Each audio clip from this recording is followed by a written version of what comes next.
저희가 지난주에 이 베데스다 연못가의 이야기를 나눴었는데요. 우리가 지난주, 지지난주. 근데 이 38년 된 환자를 고치시는데 문제는 그날이 안식일이었다는 거죠. 그러니까 모두가 움직이면 안 된다고 생각했던, 아무 일도 하면 안 된다고 생각했던 그 안식일에 다른 날도 아니라 꼭 그날 예수님이 마치 이 심술을 부리듯이 그렇게 그 병자를 고쳐주셨는데, 일어나 내 자리를 들고 걸어가라 라고 말씀하셨을 때 그 병자가 그동안 38년 동안 자기를 얼거매했던 모든 질병으로부터 자유를 얻었고 해방을 맛보고 드디어 이제 일어나는 또 다른 삶을 살아가는 기적이 나타났는데, 근데 예수님께서 다시 그를 만나시고 뭐라고 말씀하시냐면, 이제 다시는 죄를 짓지 말아라. 더 큰 일을 당하기 전에 다시는 죄를 짓지 말라라고 말씀하셨는데, 그것을 보면 우리의 삶의 진정한 안식이 무엇인가를 우리가 다시 한번 생각하게 됩니다. 그것은 우리 안에 있는 죄의 문제를 극복하는 것, 그것이 우리에게 주신 참 안식의 이유, 의미라는 거죠. 지난 시간에 나눴던 것처럼 그동안 38년 동안 그의 몸이 병들어 있었던 것뿐만 아니라 그의 마음이 병들어 있었던 상태, 예수님을 알지 못하고 하나님의 은혜를 거부했던 그의 삶 자체가 이미 죄악된, 이미 병들어 있는, 뒤틀려 있는 마음이었던 것처럼 지금까지와는 다른 마음으로 그렇게 이제 앞으로 너에게 주어진 온전한 몸을 가지고 살아가라 라고 말씀하신 것처럼, 우리 안에 진정한 안식은, 우리가 누리는 진정한 자유와 해방은 우리의 삶이 무언가 잘 되고 우리가 무엇인가를 더 가져서가 아니라 하나님 앞에 우리가 죄된 모습이 아니라 예수 그리스도로 말미암아 그 관계가 회복되고 하나님의 은혜 안에 살아가는 것, 그것이야말로 하나님께서 우리에게 주신 진정한 안식일의 의미다. 우리가 지난 시간에 그 이야기를 나눴습니다. 그것이야말로 하나님이 이 땅에 하루 이틀 사흘 나흘 엿새 동안의 모든 창조를 마치시고 보시기에 좋았더라.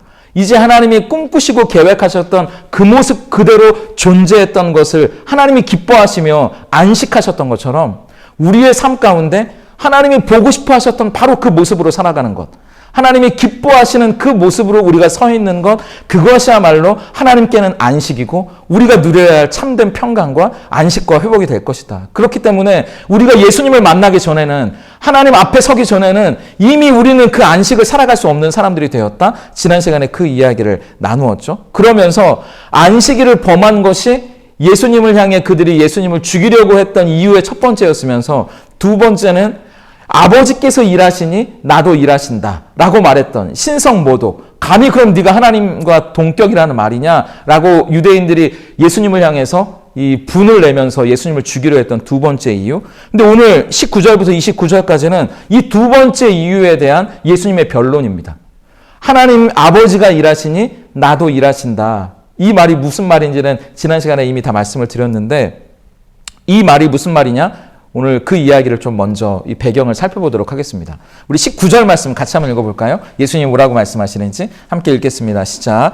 그러므로 예수께서 그들에게 이르시되 내가 진실로 너희에게 이르노니 아들이 아버지께서 하시는 일을 보지 않고는 아무것도 스스로 할 수 없나니 아버지께서 행하시는 그것을 아들도 그와 같이 행하느니라. 이 말이 무슨 말이냐면, 그 당시에 왜 우리도 이 아버지가 이 장로님도 제빵을 하셨잖아요.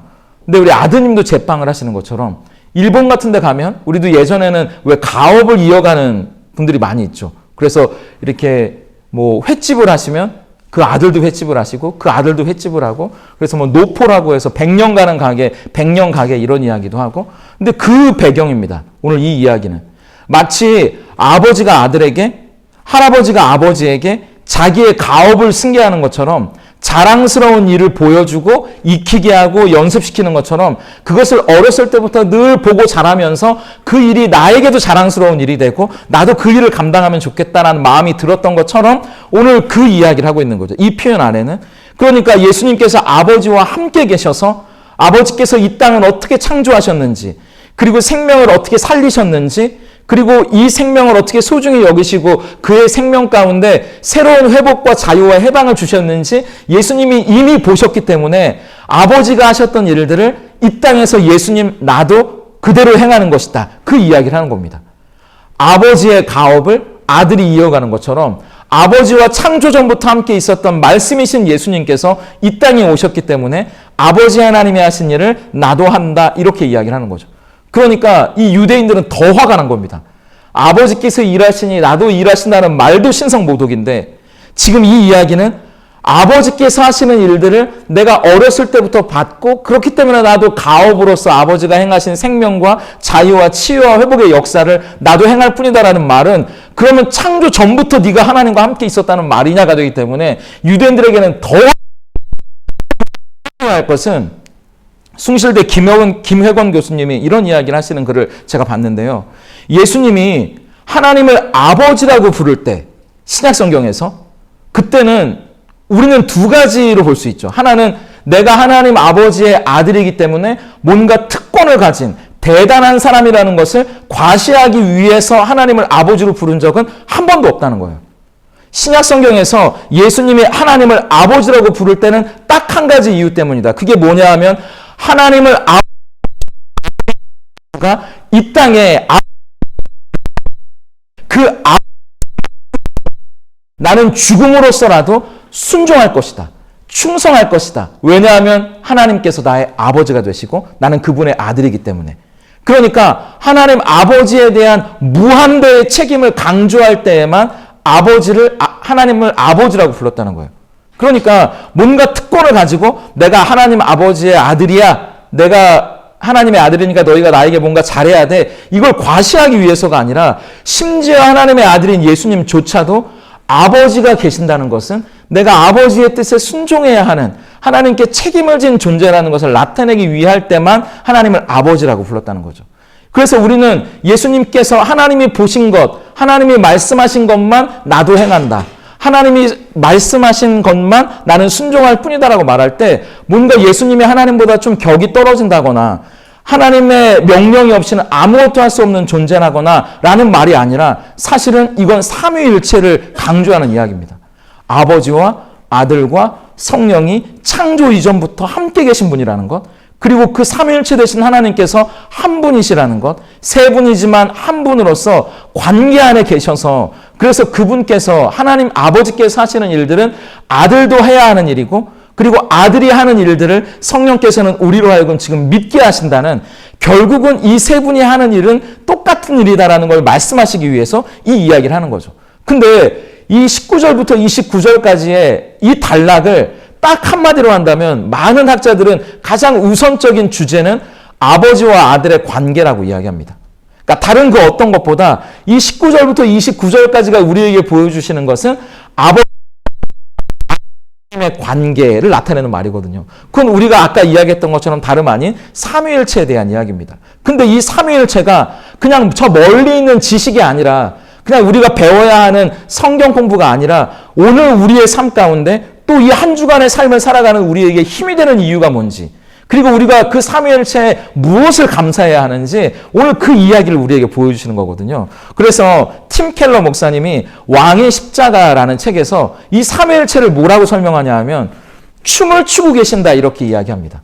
성부와 성자와 성령께서 춤을 추고 계시는데 이게 갑자기 무슨 소린가 라는 생각이 들 수 있지만 여러분 춤을 추실 때는요, 갑자기 춤을 춘다고 하니까 한국 사람들은 저도 저희 아내랑 춤을 춰본 적은 없거든요.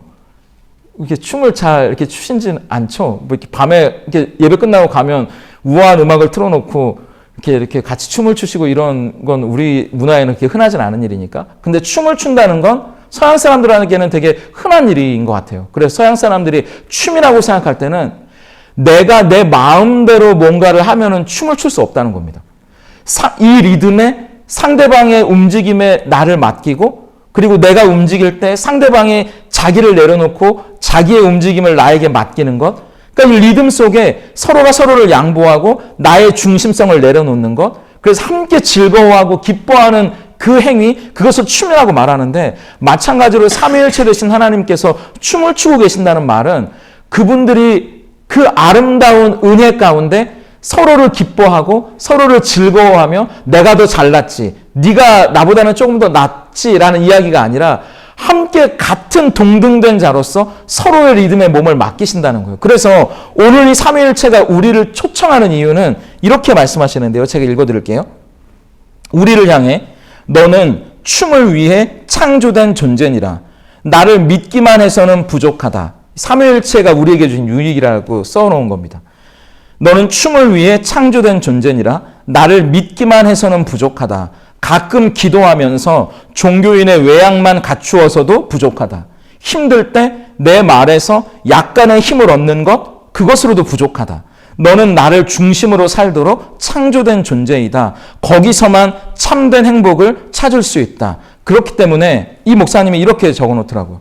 우리는 무엇보다 우리도 삼위일체 춤추고 계시는 하나님의 춤 안으로 들어가야 한다. 우리는 삼위일체와 함께 춤추기 위해 창조되었다. 그래서 아까 말씀드린 대로 우리가 춤을 추기 위해서는 자기 중심성을 내려놔야 한다는 거예요. 내가 주인이기 때문에 나와 춤추는 그에게 무조건 나의 리듬에 맡겨 이렇게 이야기하는 것이 아니라 그의 리듬에 나의 삶을 맡겨야 되고 내 몸을 맡겨야 되고 우리가 서로가 어떻게 움직이는지 또 서로가 무엇을 원하는지 거기에 귀를 기울이며 함께 아름다운 춤을 추는 것처럼 우리가 누구와 춤을 추고 있는지를 생각해야 된다는 거죠. 우리가 살아가는 것이 단순히 먹고 살기 위해서 아등바등 악을 쓰며 살아가는 삶이 아니라 하나님이 우리에게 주신 이 인생이 무엇을 즐기도록 주신 인생인지, 무엇을 꿈꾸도록 주신 인생인지, 무엇을 즐거워하도록 주신 인생인지 하나님과 함께 춤을 추는 인생으로 살아가야 한다. 그러기 위해선 우리의 인생을 그분께 맡겨야 한다는 겁니다.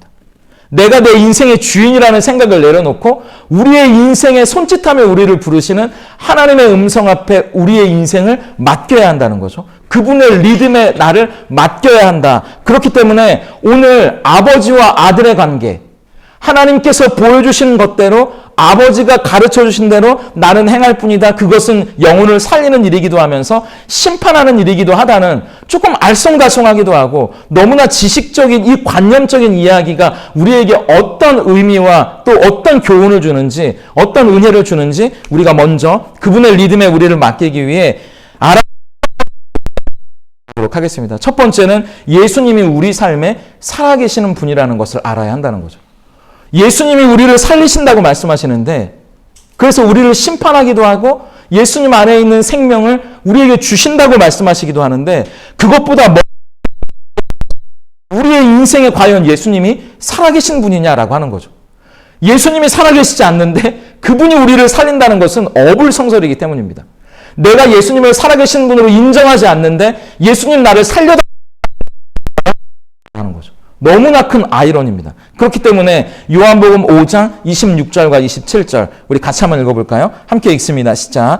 아버지께서 자기 속에 생명이 있음 같이 아들에게도 생명을 주어 그 속에 있게 하셨고 또 인자됨으로 말미암아 심판하는 권한을 주셨느니라. 오늘 19절부터 29절까지 예수님께서 나는 아버지께서 살리는 권세를 주셨다라고 말하면서 동시에 반복되는 또 하나의 권세가 뭐냐 하면 살리는 권세뿐만 아니라 심판하는 권세도 있다고 이야기하십니다.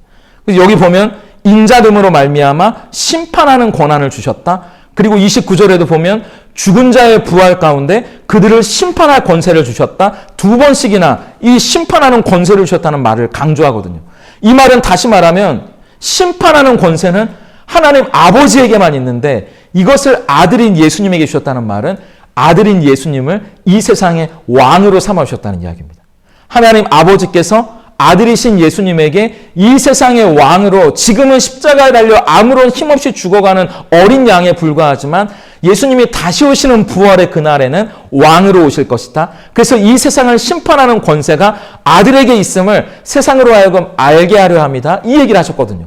이 예수님이 우리의 인생 가운데 오시는 거죠. 예수님이 단순히 우리를 살려주시는 아까 팀켈러 목사님이 이야기했던 것처럼 가끔 기도하면서 종교인의 외양만 갖추는 것, 예수님의 말씀에서 약간의 힘을 얻고 힘이 떨어지면 다시 주유소에 충전하다 가듯이 그렇게 충전하러 가는 그런 분 정도가 아니라 과연 예수님이 오늘 하나님이 예수님에게 주셨던 이 권세 살리기도 하고 죽이기도 하며 심판하는 권세를 가지신 왕 바로 그 왕된 모습으로 우리 안에 예수님이 계시느냐 그것을 물어보는 거죠.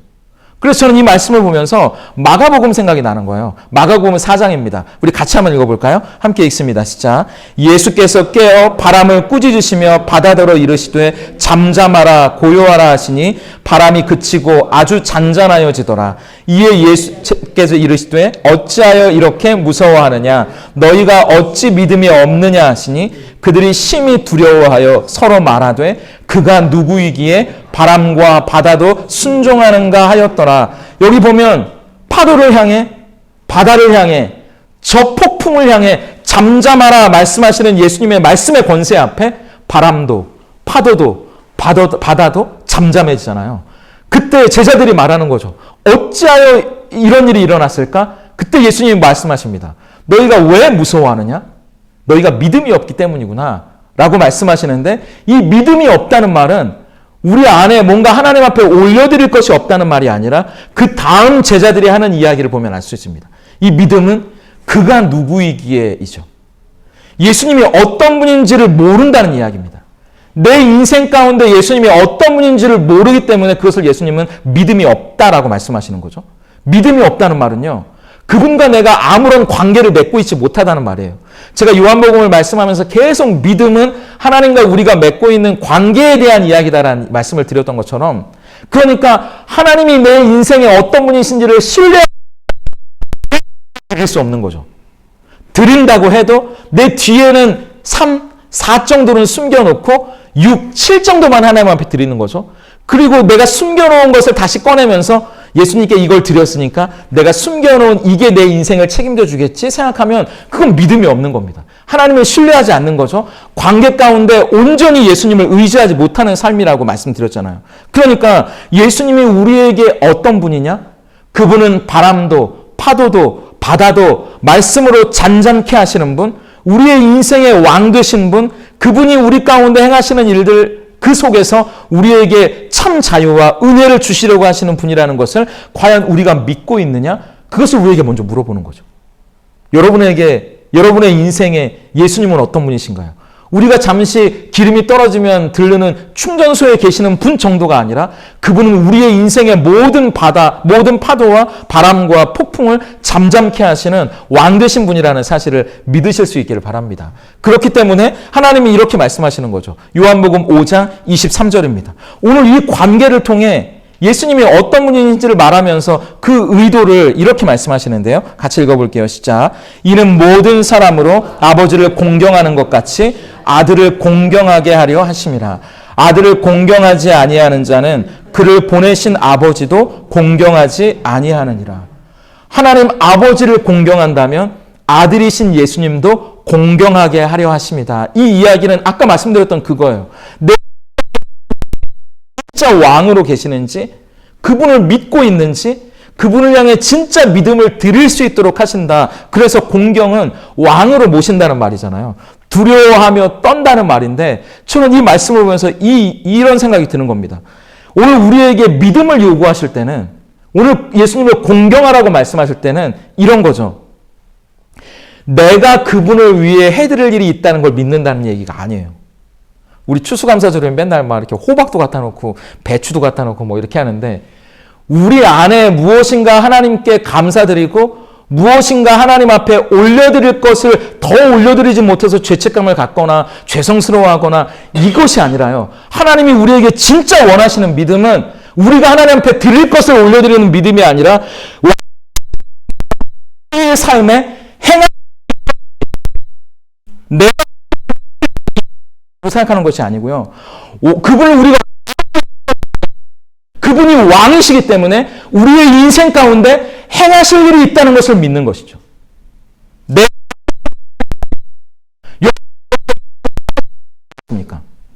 저도 제 인생을 되돌아보면 제가 제 인생을 위해 할 수 있었다고 생각했던 지나가 보면 아무것도 아니었어요. 모든 것들이 될 수도 있었고요. 오히려 세워놨다 무너지는 것처럼 한순간 우리가 우리의 인생을 위해 그것을 내려놓고 그분이 여러 가운데 행하실 일이 있다는 것을 믿는 것, 그것이 우리가 하나님 앞에 올려드릴 믿음이라고 하는 거죠. 그분이 여러분의 인생 가운데 행하실 일이 있어요. 그분이 우리의 삶 가운데 주시려고 하는 것이 있다는 것, 우리의 인생 가운데 우리의 인생을 위해 우리의 인생을 움직이려고 하는 그곳이 있다는 것, 그것을 믿는 것, 그것이 진짜 하나님을 공경하는 것이고 예수님을 공경하는 것이죠. 예수님이 우리를 위해 행하실 일이 있다. 그게 뭐냐 하면 여러분을 살리려고 한다는 얘기입니다. 그래서 두 번째, 우리를 살리려 하시는 분이 계시다는 거예요. 예수님이 우리를 위해 무너뜨리는 것도 아니고, 여러분을 죄 가운데 밀어넣는 일도 아니고, 여러분을 죄책감으로 힘들게 만드는 일도 아니고, 그분이 우리를 위해 하시려는 일, 왕 되신 그분께서 저 폭풍을 향하여 잠잠하라 말씀하시면서 이 우주를 움직여 여러분의 인생 가운데 행하시려 하시는 일은 여러분을 살리려고 하시는 일이라는 겁니다. 우리에게 생명을 주시라는 거죠. 우리 한번 요한복음 5장 20절과 21절 말씀 같이 한번 읽어볼까요? 함께 읽습니다. 시작. 아버지께서 아들을 사랑하사 자기가 행하시는 것을 다 아들에게 보이시고 또 그보다 더 큰 일을 보이사 너희로 놀랍게 여기게 하시리라. 아버지께서 죽은 자들을 일으켜 살리심같이 아들도 자기가 원하는 자들을 살리느니라. 그렇기 때문에 우리를 살리려고 하시는 분이 계신다. 예수님, 그분이 우리의 가운데 원하시는 일은 우리를 살리려고 하시는 것, 자기가 원하는 자들을 살리려고 하시는 것. 그래서 예레미야 29장 11절은 이렇게 말하잖아요. 하나님께서 우리에게 가지고 계시는 생각이 뭔지 같이 한번 읽어볼까요? 읽습니다. 시작. 여호와 나의 생각을 내가 아나니 평안이요 재앙이 아니니라. 너희에게 미래와 희망을 주는 것이니라. 제가 예전에 되게 재밌게 봤던, 요새도 제가 이렇게 아무 생각 없이 재밌게 볼 수 있는 영화는 막 2번도 보고 3번을 보잖아요. 저는 영화 같은 거 웬만하면 2번을 안 보는데 정말 재밌는 거 이렇게 2번씩 보는데, 이렇게 2번씩 봤던 영화가 몇 가지인데 그 중에 하나가 테이큰이라는 영화거든요. 나이가 많은 리암 니슨이라고, 예전에는 이렇게 로맨틱 영화에 많이 나왔는데 오히려 이분은 나이가 들면서 이게 체구가 크다 보니까 오히려 50대가 넘어가면서 액션 영화에 이렇게 나오기 시작했는데, 그 내용이 이런 거잖아요. 딸이 외국에 이제 친구를 만나러 갔는데 이 아빠가 특수부대 출신 아빠. 근데 이 딸이 괴한들에게 납치가 돼서 그걸 모두 이제 그 전화로 들으면서 이 딸을 찾으러 가는 얘기입니다. 그래서 그 과정이 사실은 굉장히 단순한데 결국은 딸을 죽을 위기 가운데 살려냈다. 뭐 이런 내용이죠. 근데 어떤 어려움과 힘든 위기를 만나더라도 이 특수부대 출신이기 때문에 이 막 지혜롭게 또 멋지게 그 위기와 공경을 벗어나면서 이 적들을 다 쓰러뜨리면서 결국 이 딸을 살려내는 아빠의 이야기를 보면서 되게 막 통쾌하기도 하고, 또 우리나라 영화로는 이 아저씨라는 영화, 그래서 제가 이 원빈 나오는 이 아저씨 영화를 한 3번 본 것 같아요. 무슨 감동이 있어서 보는 게 아니라 너무나 통쾌하고 이 악한 사람들을 막 무너뜨리면서 이 꼬마 여자아이를 살려내는 영화잖아요. 근데 이 댓글을 보니까 이 댓글이 너무 재밌는 거예요. 영화의 댓글에. 저런 아빠가 있었으면 좋겠다. 그러면서 또 아저씨라는 영화에는 우리나라에 런닝만 입고 다니는 아저씨 말고 원빈 같은 아저씨만 있으면 좋겠다. 막 이런 댓글들이 막 쭉 달리더라고요.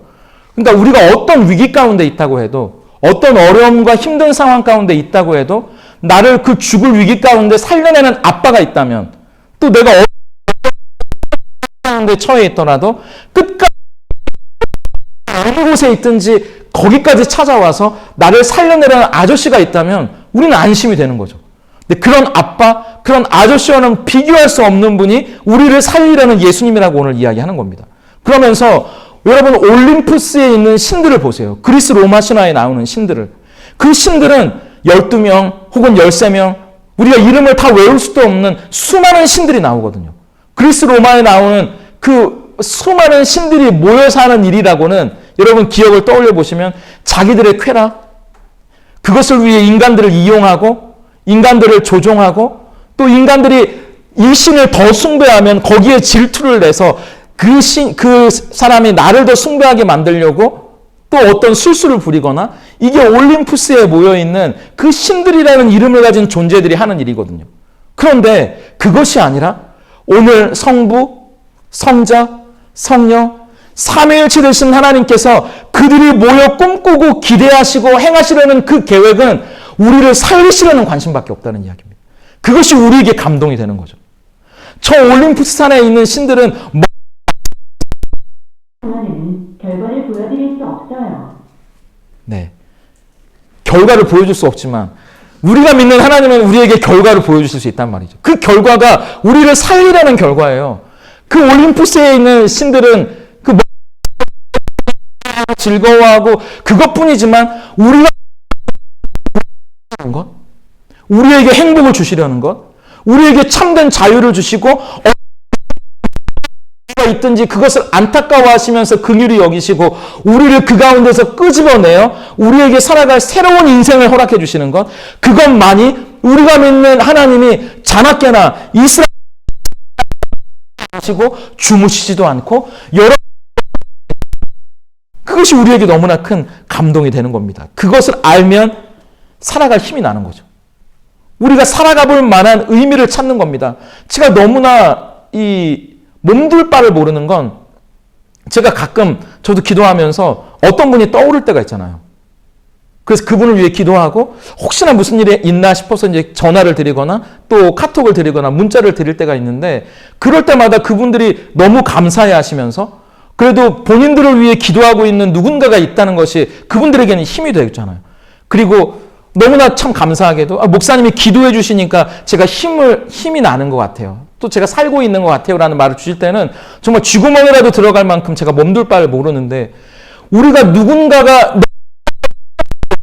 나를 위해 기도해 주고 나를 생각해 주고 나를 잊지 않고 있다는 것, 그것이 우리에게 너무나 큰 힘이 되고 또 한 번 내가 힘을 다잡고 두 주먹 불끈 쥐고 이 세상을 살아볼 만한 의미를 주고 힘을 준다면 삼위일체 되신 하나님께서 한 분도 아니고 세 분이신 하나님의 유일한 관심이 여러분이라는 것, 세 분이신 하나님이 모이기만 하면 여러분 이야기를 하신다는 것, 모이기만 일이 있을까, 어려운 일이 있을까를 생각하면서 한다는 것, 여러분 그것이 우리에게 살아갈 힘이 되고 살아갈 의미가 된다는 거죠. 그렇기 때문에 요한일서 4장 9절 말씀 같이 한번 읽어볼까요? 함께 읽습니다. 시작. 하나님의 사랑이 우리에게 이렇게 나타난 바 되었으니 하나님이 자기의 독생자를 세상에 보내심은 그로 말미암아 우리를 살리려 하심이라. 살아야 한다고 말하는 분이 있는 거예요. 우리에게. 너 살아야 돼 라고. 그리고 말만 하는 게 아니고요. 실제로 살리려고 하시는 그분은 전능하신 하나님이라는 겁니다. 우리를 살리실 수 있는 분이에요. 그렇기 때문에 그분이 우리를 살리러 오셨죠. 자기는 죽는 길인 것을 알면서도 그분이 예수님이잖아요. 그리고 그분이 우리를 살라고 말씀하시고 우리를 살리러 오셨다는 것을 우리에게 믿어지게 하시는 분이 성령님이시고요. 그래서 요한복음 5장 24절 이것을 믿는 사람, 그 사람들에게 이렇게 말씀하십니다. 함께 읽습니다. 시작. 내가 진실로 진실로 너희에게 이르노니 내 말을 듣고 또 나 보내신 이를 믿는 자는 영생을 얻었고 심판에 이르지 아니하나니 사망에서 생명으로 옮겼느니라. 여기 보면 이거 우리가 저도 그럴 때 있거든요. 실명은 얘기하지 않겠지만 어떤 분이랑 제가 어떤 집사님이랑 이렇게 카페에서 이야기하면서 그 집사님 막 죽고 싶다고 이야기하시면서 저도 죽고 싶을 때가 있어요. 이렇게 이야기했거든요. 그랬더니 놀라시면서 목사님도 죽고 싶을 때가 있어요? 물어보시다가 제가 지난주에도 죽고 싶었습니다. 제가 이런 이야기를 저를 너무 불쌍하게 보지 마시고 네, 우리가 죽고 싶은 순간을 만날 때가 있잖아요. 죽을 만큼 힘든 순간을 만날 때가 있죠.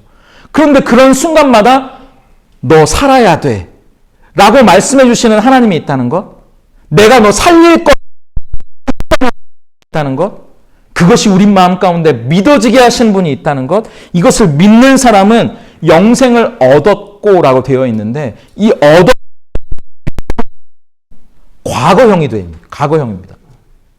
우리는 그것을 믿었기 때문에 이미 새로운 삶을 살아가고 있는 사람들이라는 거예요. 그게 그분의 생명 안에서 우리가 또 다른 생명, 육신의 생명뿐만 아니라 그분의 생명 안에서 진짜 살아가는 것처럼 살아가는 삶을 살게 되었다. 그것이야말로 하나님을 믿는 사람이 누릴 수 있는 가장 큰 축복이라고 하는 거죠. 그렇기 때문에 세 번째, 우리는 진짜 사는 것처럼 살아가야 한다는 겁니다.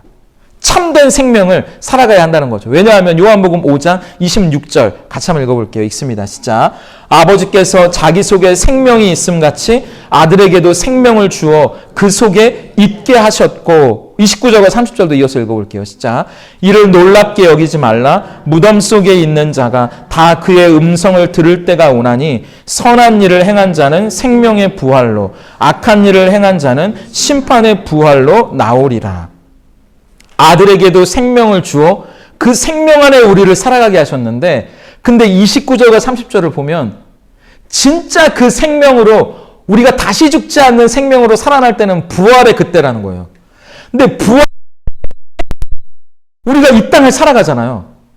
진짜 생명으로, 다시 죽지 않는 생명으로 부활, 그날까지 우리가 무엇으로 살아가야 할 것인가, 그 이야기를 하시는 겁니다. 그날까지 살아가는 자, 그 사람은 우리 요한 1서 우리 5장 11절 말씀 같이 한번 읽어볼까요? 함께 읽습니다. 시작. 또 증거는 이것이니 하나님이 우리에게 영생을 주신 것과 이 생명이 그의 아들 안에 있는 그것이니라. 아들이 있는 자에게는 생명이 있고 하나님의 아들이 없는 자에게는 생명이 없느니라. 예수의 생명 안에서 우리를 살아가게 하신 거죠. 부활의 그날까지 내 생명으로 살아가는 게 아니고요. 예수 안에 있는 생명으로 우리를 살아가게 하셨다는 말입니다. 이 말은 제가 적진 않았는데 갈라디아서 6장 9절 제가 읽어드릴게요. 우리가 선을 행하되 낙심하지 말지니 포기하지 아니하면 때가 이름에 거두리라는 말씀이에요. 제가 이 말씀을 보면서 이 말씀이 떠오르는 거예요. 우리가 선을 행하되 낙심하지 말지니 포기하지 아니하면 때가 이름에 부활라는 말씀이거든요. 근데 그때까지 우리가 이럴 때까지 우리의 삶을 바울이 뭐라고 얘기하냐면 선을 행하라고 이야기합니다. 근데 여기도 보면 선한 일을 행한 자는 생명의 부활로 나온다고 말하잖아요. 그때까지 우리는 선한 일을 위하여 살아가야 되는데, 근데 바울이 또 뭐라고 얘기하냐면 우리가 선을 행하되 낙심하지 말지니라고 되어 있는 거예요. 이 말은 바꿔 말하면 우리가 선을 행하며 살아갈 때, 여기서 말하는 선은 하나님의 계획입니다. 모든 일을 합력하여 선을 이루느니라 할 때 하나님의 계획을 이룬다라고 말했던 것처럼, 여기서 선한 것은 도덕적으로 윤리적으로 착한 일을 하라는 것이 아니라 하나님의 눈에 보시기에 선한 것, 하나님이 보시기에 좋았다, 토브, 처음 이 땅을 만드셨을 때 하나님의 계획대로 되는 것, 그게 선한 것인데, 그것은 우리의 삶 가운데 하나님이 행하신 가장 놀라운 계획, 우리에게 주시라는 구원, 복음, 예수님을 믿고 하나님을 아버지로 모시며 살아가는 것, 그게 하나님이 보시기에 가장 선한 삶이라는 거예요. 가장 보시기에 좋은 삶이죠. 그런 하지 말라는 건, 그런 삶을 살아가면서 우리가 마주할 삶은 낙심할 일이 수두룩 빽빽이라는 이야기입니다. 바꿔 말하면 낙심할 일이 없으면 선을 행하되 낙심하지 말지니라는 말을 하지도 않아요, 바울이. 우리가 예수님을 믿고 하나님을 아버지라 모시고 그렇게 영생, 영원한 삶을 우리가 이 땅에 살아가는데, 우리가 만나게 될 인생의 문제들이 낙심하게 될 일이 수두룩 빽빽일 거야. 우리를 넘어가게 만들고 낙심하게 만들고 절망하게 만드는 일들을 우리는 수없이 만나게 될 거다. 그러나 그 일 앞에서 낙심하지 말라는 이야기입니다. 선을 행하라. 구원에 합당한 삶을 살아가라. 그 이유는 예수의 생명이 우리 안에 있기 때문이죠. 우리의 생명으로 살아가는 것이 아니라 예수의 생명이 우리에게 있기 때문에 우리를 살려주셨고 살아가게 하시고 살라고 말씀하시는 분이 계시기 때문에 우리가 그 삶을 살아가며 낙심하지 말라. 그래서 에스겔서 16장 6절을 제가 읽어드릴게요. 이게 원래 에스겔서 16장 6절, 내가 하나님을 말씀하시는 거죠. 내가 내 곁으로 지나갈 때 내가 피투성이가 되어 발짓하는 것을 보고 내게 이르기를. 이 말이, 이 피투성이가 이스라엘을 말하는 거거든요. 하나님이 사랑하셨던 이스라엘 민족, 하나님의 백성이 내가 어렸을 때부터 너희를 사랑으로 키웠고 그리고 사랑으로 인도하는 아버지든 하나님이 아니냐. 내가 너를 피투성이 때부터 보았다. 내가 피투성이가 되어 발짓하는 것을 보고 내게 이르기를 너는 피투성이라도 살아있으라. 다시 이르기를 너는 피투성이라도 살아있으라. 이게 에스겔 16장 10절 우리가 너무나 잘 아는 말씀이잖아요. 너는 피투성이라도 살아있으라. 다시 말하기를 너는 피투성이라도 살아있으라. 이게 하나님의 마음이라는 거죠. 예수님의 마음이라는 거예요. 우리는 피투성이가 되어 죽을 것 같고 힘들고 낙심되고 모든 것을 포기하고 싶고 놓아버리고 싶은 그 순간이지만 피투성이라도 살아있으라고. 다시 이르기를 너는 피투성이라도 살아있으라. 왜냐하면 예수의 생명이 마침내 우리를 일으키고 회복시키고 다시 살게 하고 힘을 있을 것이기 때문이죠. 그러므로 지금 우리가 살아있으라는 거죠. 내가 너를 살려낼 거라고 말씀하시기 때문입니다. 더 버틸 수 있을까? 내가 이 시간들을 더 버텨낼 수 있을까 싶은 하루하루를 살아내지만 또 오늘을 맞는 것처럼 나는 더 버텨낼 수 없을 것처럼 그렇게 우리가 힘들고 어려운 시간을 보내고 있지만 피투성이라도 살아있으라는 그 말씀을 외면하지 않고 하늘에서 모든 동아줄을 우리가 붙잡고 있으라고 이야기하는 거죠. 나도 피투성이지만 예수님도 십자가 위에서 흘리신 그 피 묻은 동아줄, 그 생명줄을 붙들고 끝까지 살아있으라고 말씀하시는 거죠. 끝까지 즐기게 피투성이라도 살아있으라고 말하는 겁니다. 그렇기 때문에 요한일서 5장 13절, 14절 우리가 예수님 안에 있는 생명으로 살아간다는 것이 어떻게 살아가는 것인지 우리 한번 같이 다시 한번 읽어볼게요. 시작. 하나님의 아들의 이름을 믿는 너희에게 이것을 쓰는 것을 너희 있음을 알게 하려 함이라. 그를 향하여 우리가 가진 바 담대함이 이것이니 그의 뜻대로 무엇을 구하면 들으심이라. 우리에게 영원한 생명이 있는데 예수 그리스도의 생명 안에 살게 하셨는데 그 생명이 있다는 것이 끝나는 것이 아니라 생명이 있다면 여러분 아이를 보면요.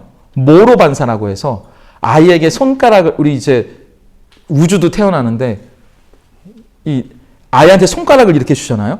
그럼 아이는 이걸 이렇게 붙잡아요. 이게 생후 몇 개월까지만 돼요. 근데 아이에게 뭔가 이렇게 손가락을 주든지 아니면 뭐 이렇게 빨대 같은 걸 주면 아이는 이렇게 하면 잡습니다. 그걸 모로 반사라고 부르거든요. 무의식적으로 무엇인가를 꽉 잡아요. 아이는. 우리를 생명을 주셔서 하나님 앞에 아이로 피투성이지만 아이로 살아가게 만드시는 건 우리에게 하나님을 붙잡지 않으면 우리는 살 수 없기 때문이에요. 그분을 붙잡지 않고 우리가 어떻게 살아갈 수 있겠습니까? 그게 기도라고 말씀하시는 거죠. 그분께 무엇을 구하든지 하나님이 들으실 거라고. 우리에게 생명이 있다면, 우리를 다시 살려주셨다면, 다시 살려주신 우리가 피투성이로 그분께 외치는 음성을 하나님은 절대로 외면하지 않으신다고요. 그리고 우리에게 말씀하시고 그 말씀대로 살아가게 하시는데 우리 한번 마태복음 4장 4절 말씀 같이 한번 읽어볼까요? 함께 읽습니다. 시작. 사람이 떡으로만 살 것이 아니요 하나님의 입으로 나오는 모든 말씀으로 살 것이라 하였느니라 하시니. 여기 보면 이제 생명을 가진 우리가 하나님을 붙들고 하나님을 의지하며 살아가는데 우리의 양식은 이 땅의 것이 아니라는 거죠. 하나님이 우리에게 주시는 말씀, 그 말씀을 먹고 살아간다. 그러므로 오늘 우리가 이 생명의 불을 꺼뜨리지 않고 하나님이 주신 생명을 가지고 정말 살아있는 것처럼 살아갈 수 있는 이유는 우리를 살리려고 하시는 분, 우리에게 생명을 주시는 분, 우리를 살리려고 하시는 그분의 말씀 안에서 그분을 붙들고 그분께 기도할 수 있는 은혜 안에서 오늘을 살아갈 수 있다는 이야기입니다. 그것이 우리에게는 감사한 일이 되는 거죠. 지난 한 해를 되돌아보면서 오늘 추수감사 주일인데 뭐가 제일 감사할까 싶으면서 제가 감사 제목을 이렇게 쳤잖아요. 근데 우리 중에 살아 있어서 감사 이렇게 쓴 분이 계시거든요. 그분이 청년이에요. 우리 예찬이가 이따 나누겠지만 살아 있어서 감사 이렇게 썼더라고요. 생명에 있어서 감사. 근데 우리에게 육적인 생명으로 호흡하며 살아갈 수 있는 것을 넘어서서 예수의 생명 안에 진짜 나를 살리려고 하시는 분, 나를 진짜 사는 것처럼 살게 하시는 분, 앞으로 너 죽지 않고 살려낼 거라고, 너 그렇게 사는 것처럼 살게 되 살아갈 수 있다는 게 우리에게 얼마나 큰 감사인지. 그래서 제가 지난주에